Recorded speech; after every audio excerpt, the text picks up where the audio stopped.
Got a couple waters for you guys if you need. All right. You guys mind sitting here?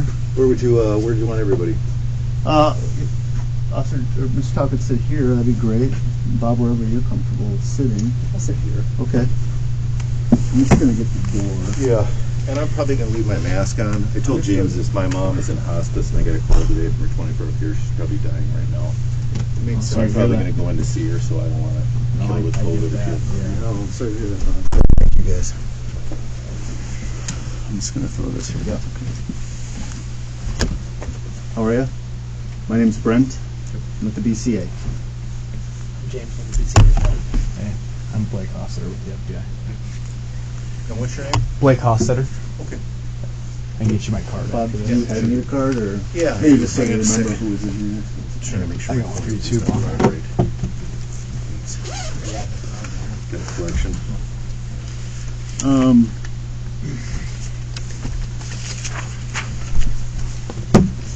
You guys want one? I've got. Sure, I'll take yours. I've got some Plenty. cards. Yeah. Can I give you this, Bob? To take a Yeah, look that's the at? morning one I've ever looked at or seen them. All right. That's the one I was telling you about too. Why don't you read it over? And then sign it.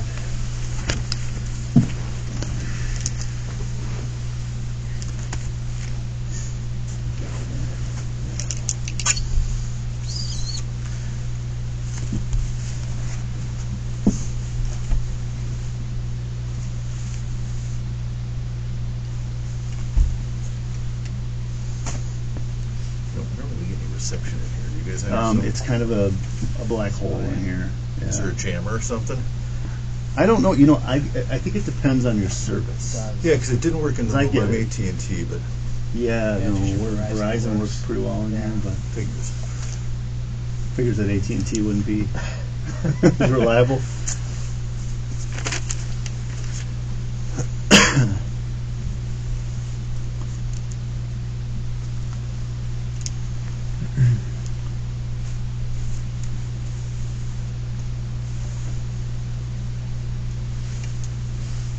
All right.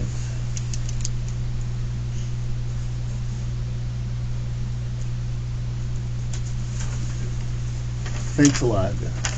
All right.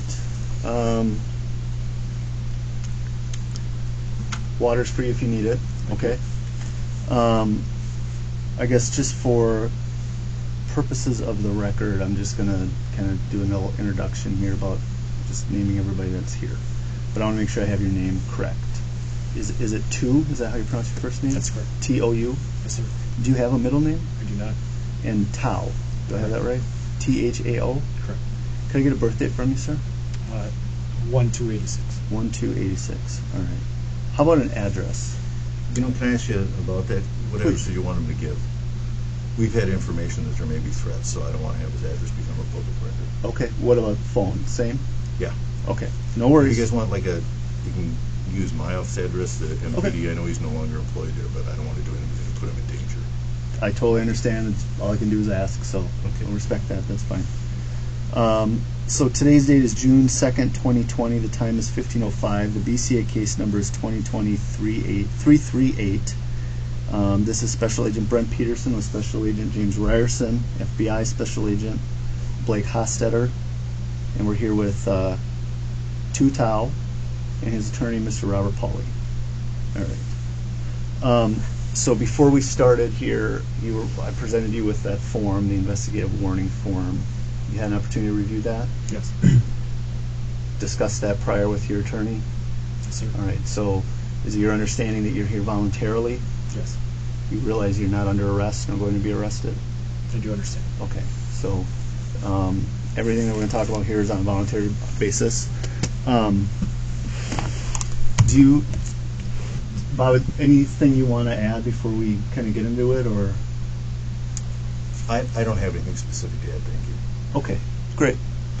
All right. Well, if it's okay with you, I'd just like to kind of start and ask some questions. Usually just kind of start with some background information, if that's okay. Sure. Okay. I guess just, can you tell me like what level of education you have after high school? Associate's Art in Law Enforcement from North Hamilton Community College. Okay, and when did you get your associate's degree? What year, I guess? Roughly probably 2008. 2008, okay. And then prior to becoming a police officer in Minneapolis, what did you do for a living? I did security. Where at?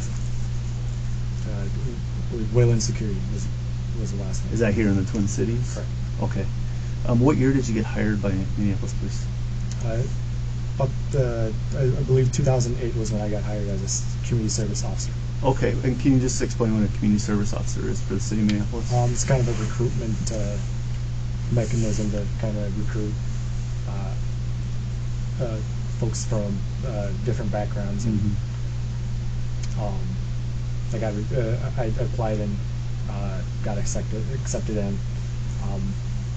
Pretty much is kind of they pay for our education and prep us for the police academy. Okay, so is that a sworn, licensed position as a No. community service officer? Okay, and how long were you in that position? Roughly a year and a half. Year and a half? Okay, and this would have been 08 into about 09 or so? Yep. Okay. Do you have any prior military experience? No. Were you ever a police officer anywhere else other than city of Minneapolis? No. Okay. So after the CSO or community service officer position, what's the next, I guess, step or progression to becoming a police officer? A community service officer gets they pass and get licensed. They get and then they get promoted to a recruit officer. Okay. And attend the police academy. Roughly, do you remember when you started the recruit academy? I'd say most 2009. 2009. Okay, and how long is the recruit academy?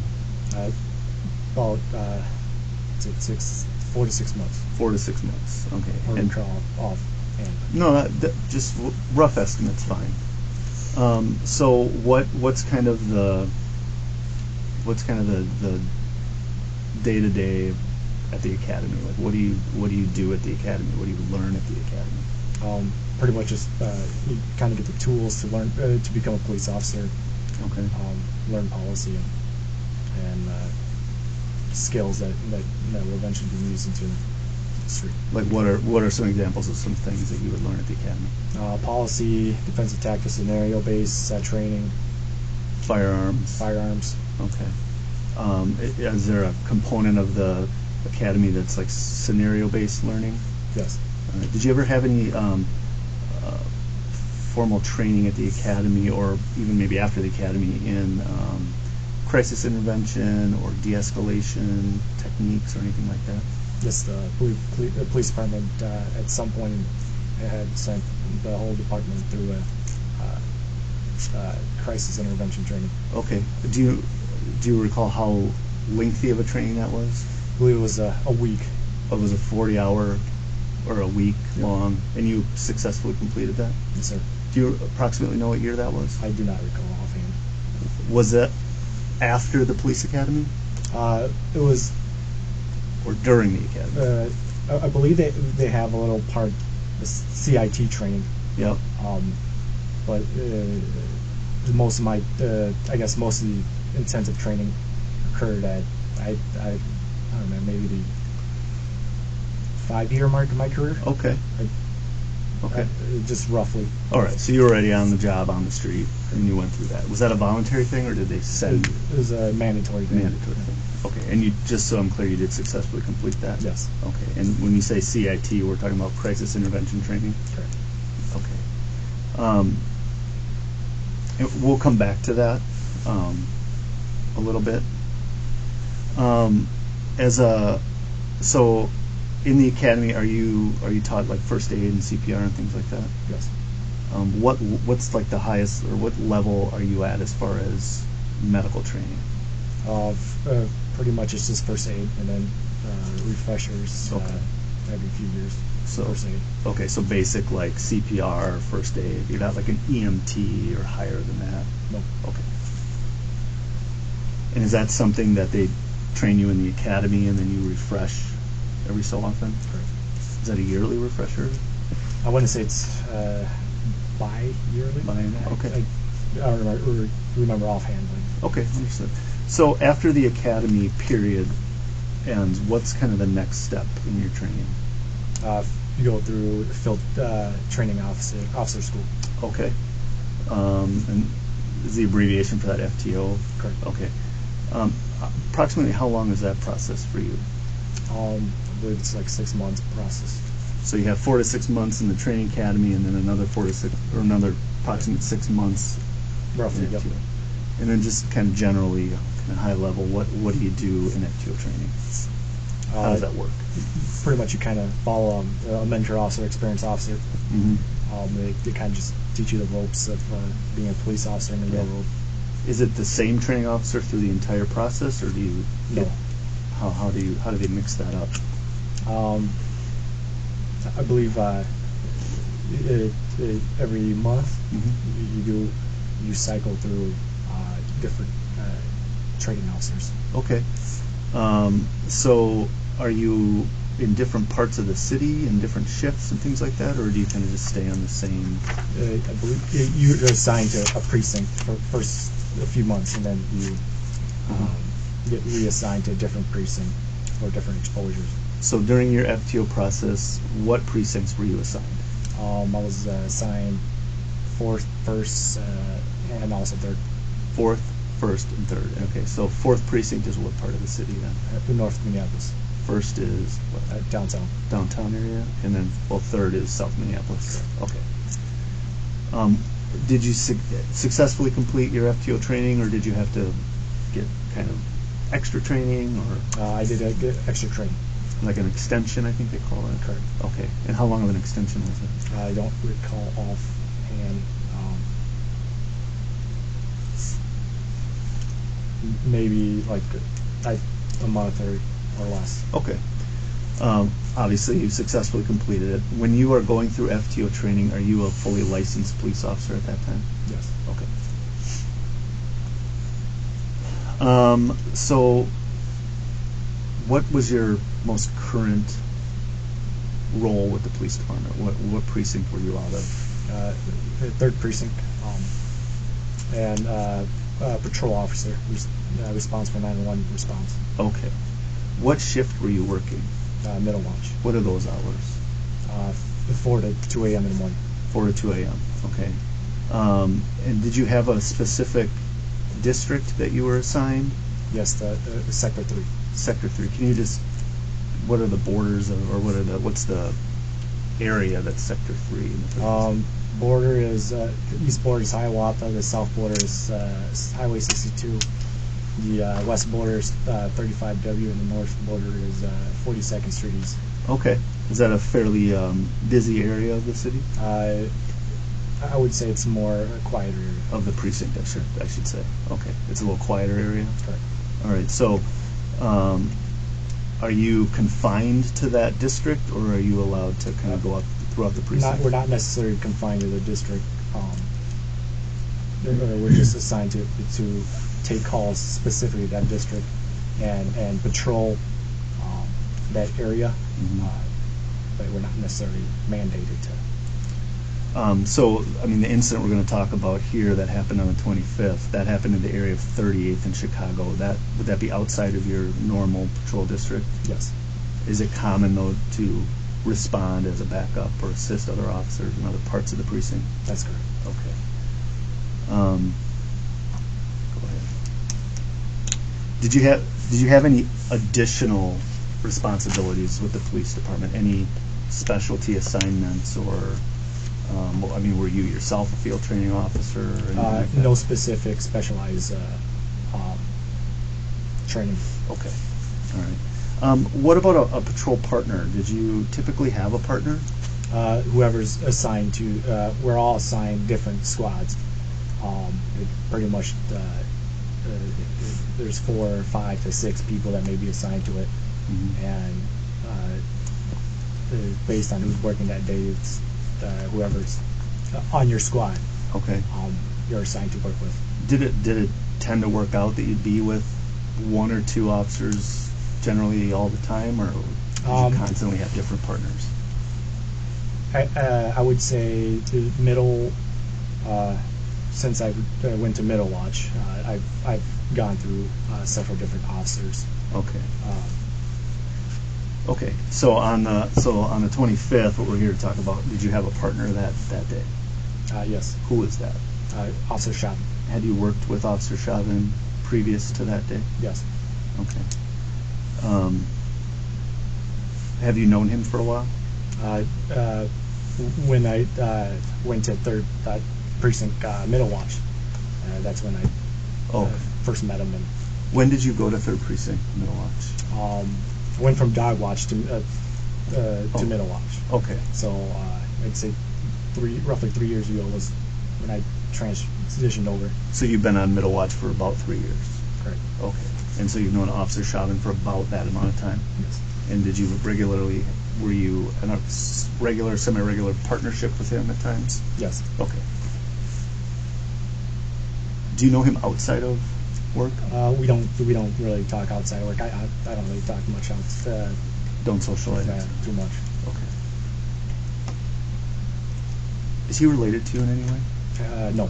No. No. His wife is not related to me, so that's what you're asking. We're hearing these rumors, Yes. and I wanted to just Yeah. figure if that's true. It's not true. Okay. As a patrol officer in the 3rd Precinct, Middle Watch, do you wear a uniform? Yes, Do you drive a marked squad car?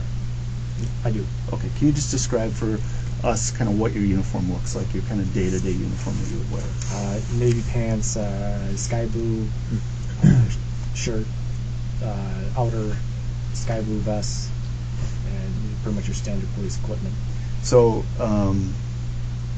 as far as the standard police equipment, you're referring to your belt? Yep, belt. Can you just walk us around what you carry in your belt? My right side is my handgun. On my stomach, right side here, it's my mace. My left side quadrant here is my magazine. I have also a handcuff right here as well next to my gun. And then another pair of handcuffs, my back left side, along with my radio and flashlight. And then I do have a glove, disposable glove holder on the back. Are you issued a taser? Excuse me, and taser with next to the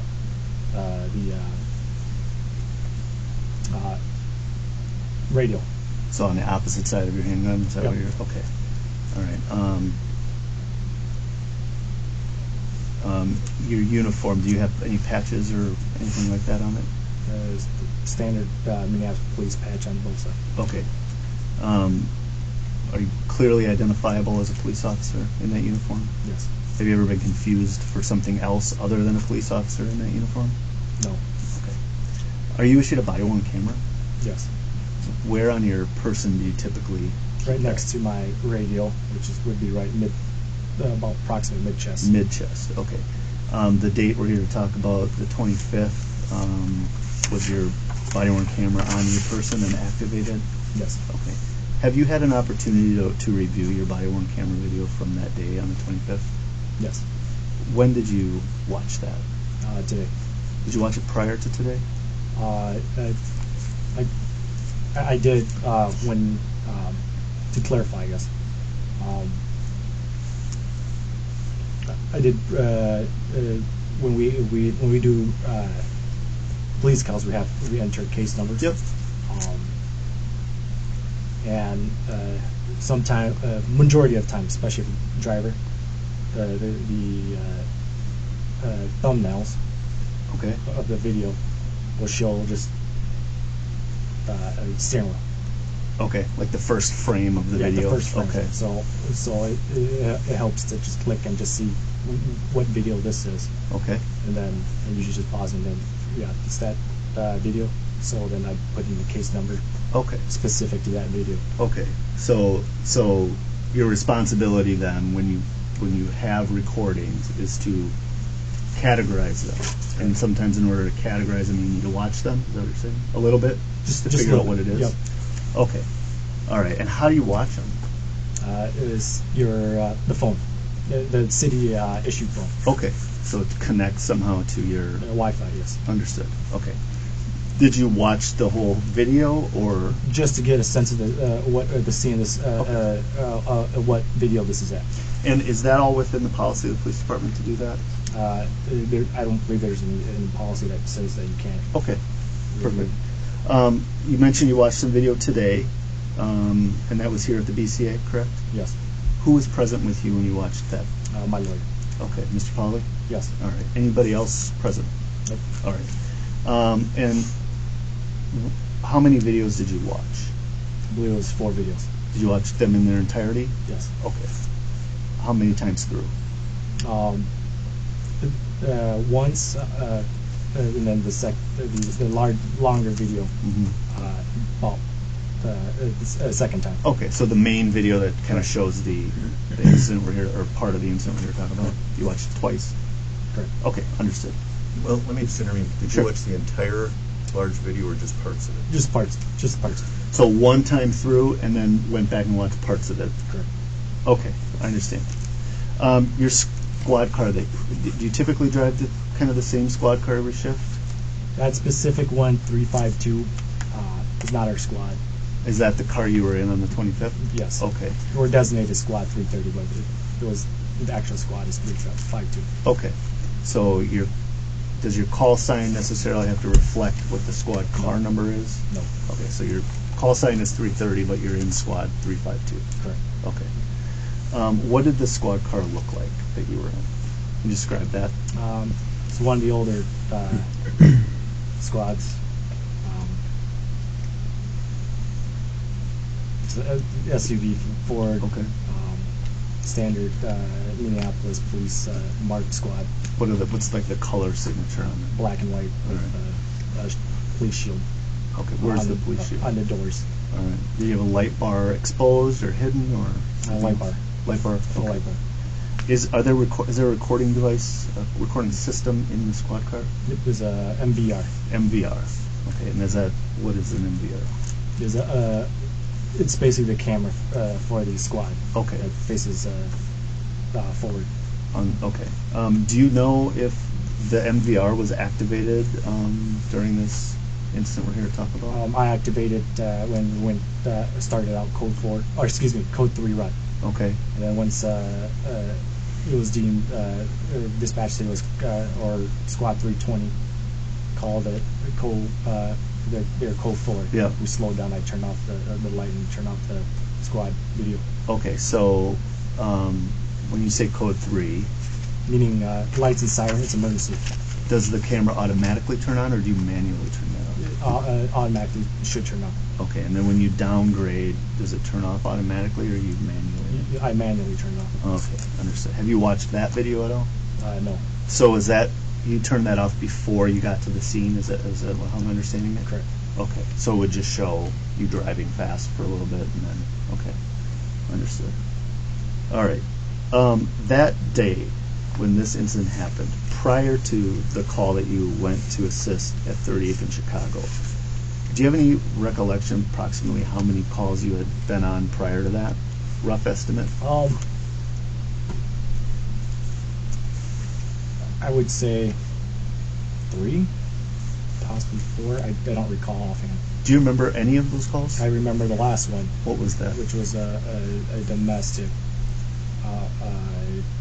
with a custody, parental custody domestic.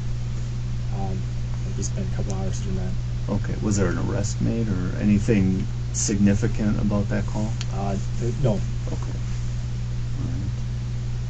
All right. And then, as far as designating tasks when you're with a partner, who was driving at the time you guys went to 38th in Chicago? I was driving. Okay. And so, what's your role as the driver? Is there a designated role that the driver has versus the passenger? Generally, it's and for me and Derek was driver, so you're pretty much the chauffeur, Okay. and he's a report officer, contact officer on the back, just pretty much back. Okay. And do you do that for the whole shift, or do you switch roles at some Rotate point? mid-shift. Mid-shift. Okay. So you hadn't changed those roles yet Nope. at this time. Okay. All right.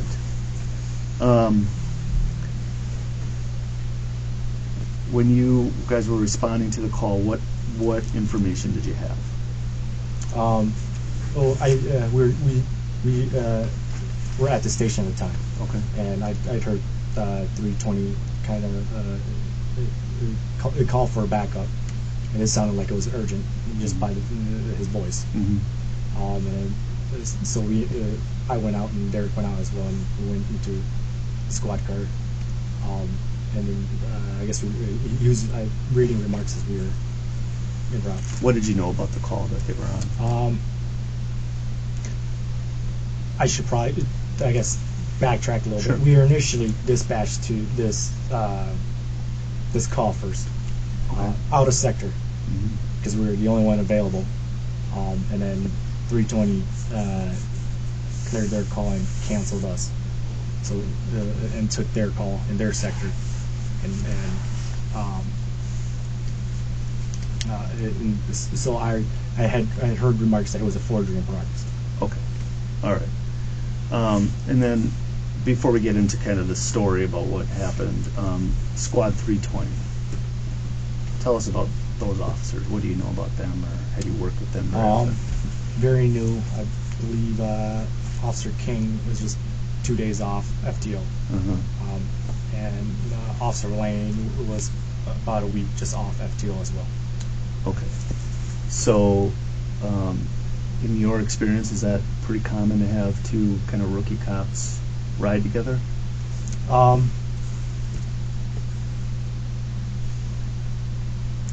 I would say yes. Yeah. Did you experience that when you were a rookie cop? No, because I was assigned to a day watch shift, so there were a bunch of old people there working. So, So you were by yourself, probably? I was a young buck working with the older Gotcha. Okay. officers. All right. Well, thanks for answering all those questions, Officer Thao. I guess what we'd like to kind of have you do now is just kind of tell us in your own words, from start to finish, what happened. And then at the end, we'll likely just need to clarify some things if it's okay. But for now, we'd just kind of like to hear from you what you remember about this call and what happened. Okay. So we're at the station, about to eat lunch. 320 ends up asking for a backup. It sounded like it was something urgent, like they were struggling with somebody. So, being that I believe we're the only squad left available by default, we went to go assist them.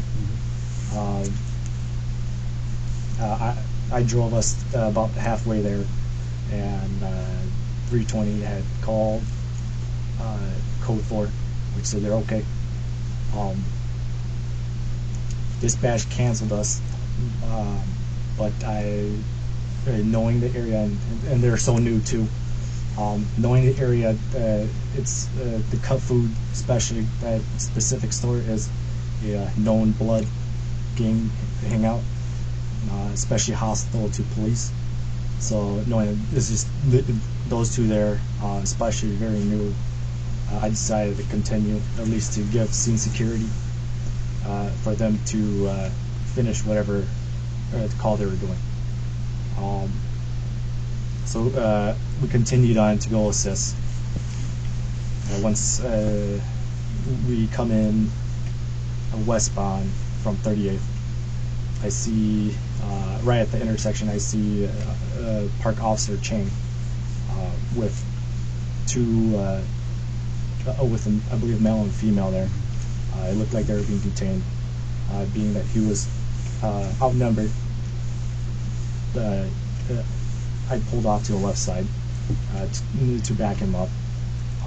He waved us off, kind of pointing to the other side of the intersection. Meaning maybe he's wanting us to go to the other side of the intersection. So I end up getting out of that, driving towards Squad 320. As we get out, I could immediately kind of hear a guy yelling, a citizen yelling,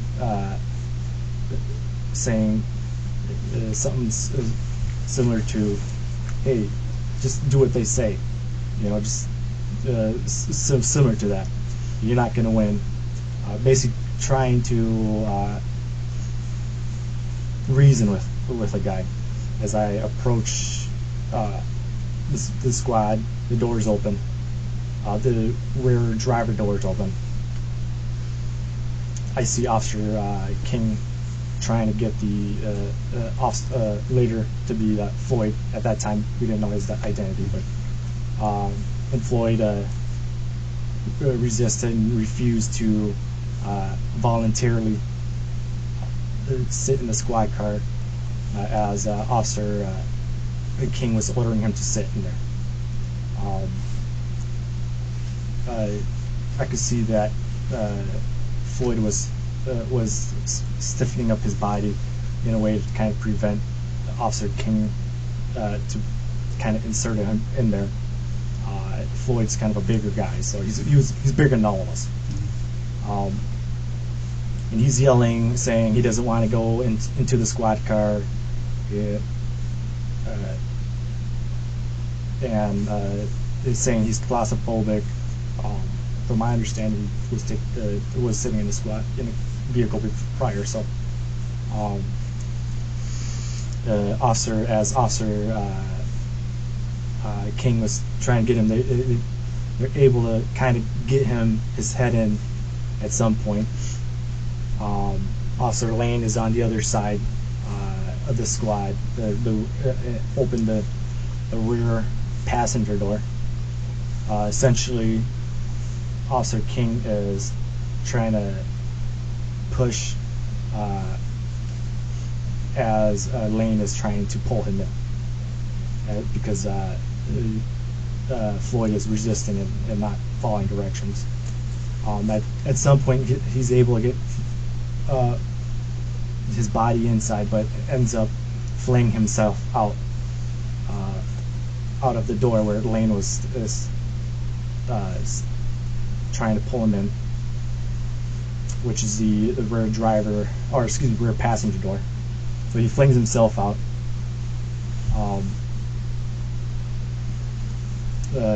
Officer King goes around and tries to kind of get Floyd again, trying to get him inside.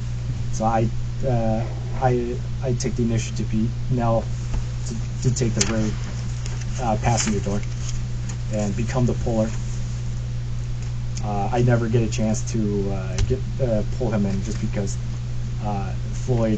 they couldn't get Floyd in close enough for me to grab him as he's resisting.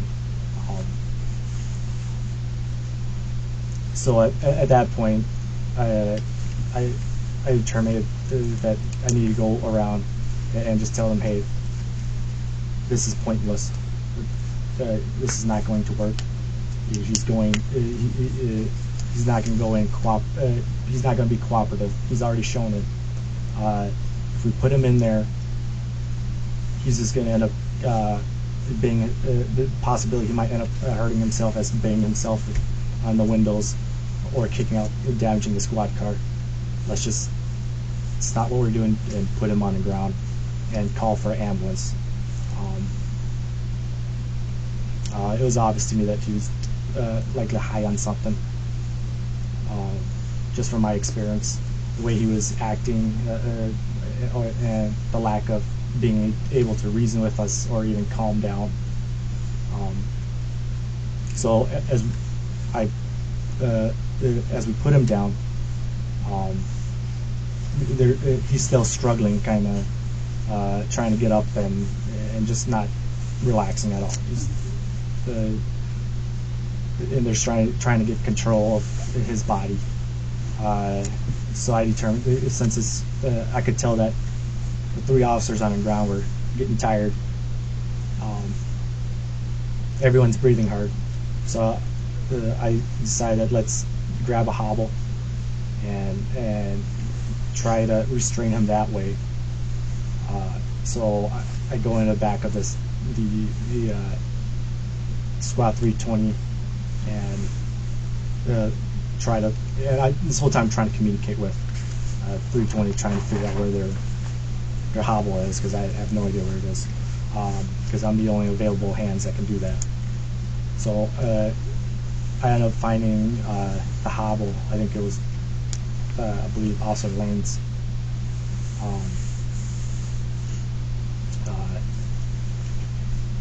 bag, and I think I handed it to one of the officers.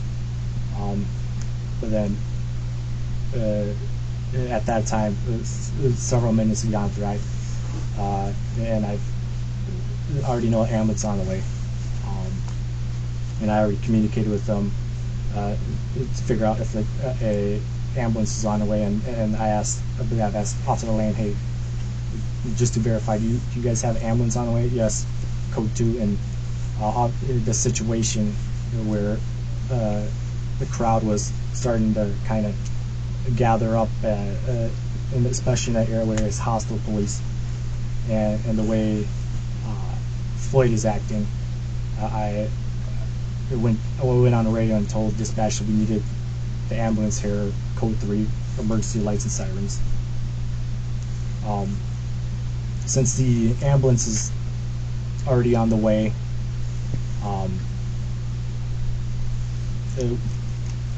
we decided to just forego the hobble and just hold for now, since if we were to hobble him, once the ambulance arrived, we would have to undo it again to put him onto the stretcher. As we're waiting for ambulance, I take position kind of as a human traffic cone, blade it off a bit. Is just so oncoming traffic northbound in Chicago kind of see me, so the vehicle doesn't hit my partners on Floyd because they're low to the ground. So I wanted to get myself off the traffic, offset myself off the traffic a little bit, and also be able to be in view of the growing crowd.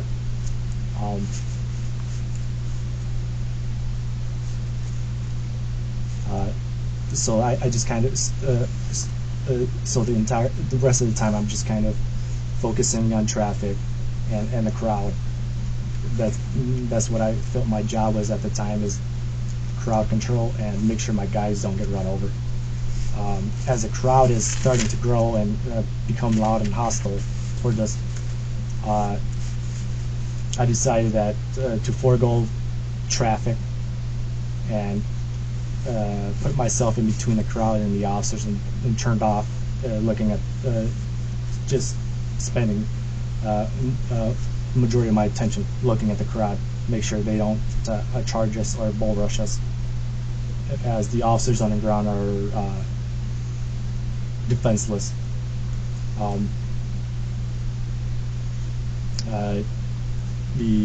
Eventually EMS arrives, the paramedics arrive, and they board they load in Floyd.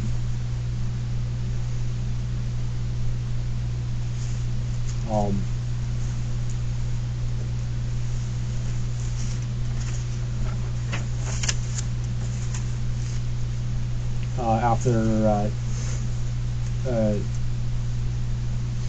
so I didn't see when they loaded him, but I was kind of focused on the crowd at that moment. So Officer Chavin kind of tapped me and, hey, let's go, we're done. So that's when we left that original Squad 320 and went across the street to check on Officer Ching, since he was outnumbered.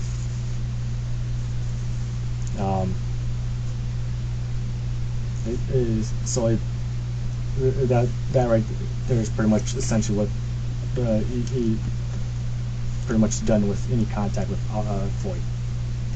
Okay. What happened though after that? Like, you went over and saw Officer Chang. What happened from there? Trying to figure out what exactly are we going to do with this car. What? Because me and Officer Chavin are the backup officer. We have no idea what's going on. As far as is this guy detained or whatnot, we're acting in good faith.